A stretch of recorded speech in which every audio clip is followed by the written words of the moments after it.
Merci, Monsieur le Président. Merci, Madame la rapporteure. La pandémie de Covid-19 a une nouvelle fois révélé la fragilité de l'Union européenne en matière de santé publique. C'est vous-même qui le dites dans les justificatifs de votre rapport. Vous auriez pu rajouter, Madame, que nous prenons pour la 4e fois une décision dans un climat d'urgence et ou un contexte de bioterrorisme, comme en 2004 avec la création de l'ECDC ou en octobre 2013 avec la modification de la décision relative aux menaces transfrontières qui était alors en vigueur.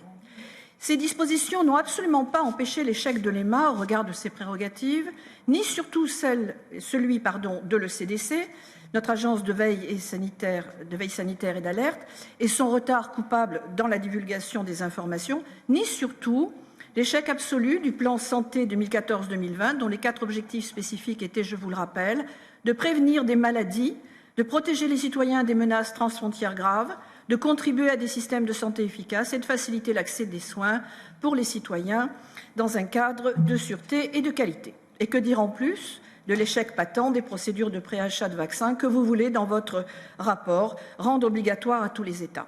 Alors la pénurie était connue depuis longtemps, mais il aura fallu admettre qu'elle était le fruit d'un processus très ambivalent qui associait des lois commerciales de l'Union européenne dans un sans-frontiérisme interne et aussi externe, par une ouverture peu vérifiée aux pays tiers par des traités de libre-échange. Alors pour nous, il est très gênant que des réformes des agences annexes à ce règlement, à savoir l'EMA et le CDC, n'aient pas fait l'objet d'un audit quant à leurs manquements respectifs.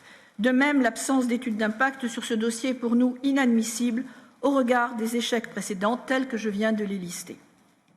Même si nous comprenons parfaitement et nous partageons l'esprit de votre texte, nous souhaitons nous aussi une protection maximale des Européens, nous pensons qu'il existe d'autres voies de coopération. Nous ne pensons pas que ce texte pourra éviter de porter atteinte à la subsidiarité des États, bien au contraire. Il n'empêchera pas non plus une surcharge du marché numérique européen, toujours sans aucune protection. Je vous renvoie à la révélation de la Cour des comptes à propos de l'ENISA. Et surtout, il n'apparaît pas, selon nous, d'éléments rassurants si nous nous trouvions face à une nouvelle pandémie. Que ferons-nous demain, dans l'état actuel des choses, s'il s'avère que nous soyons un jour la cible d'attaques malveillantes? De fait, les députés de mon groupe se réservent le soin de se positionner très rapidement sur ce dossier en exprimant déjà dès aujourd'hui les plus grandes réserves. Merci, Madame.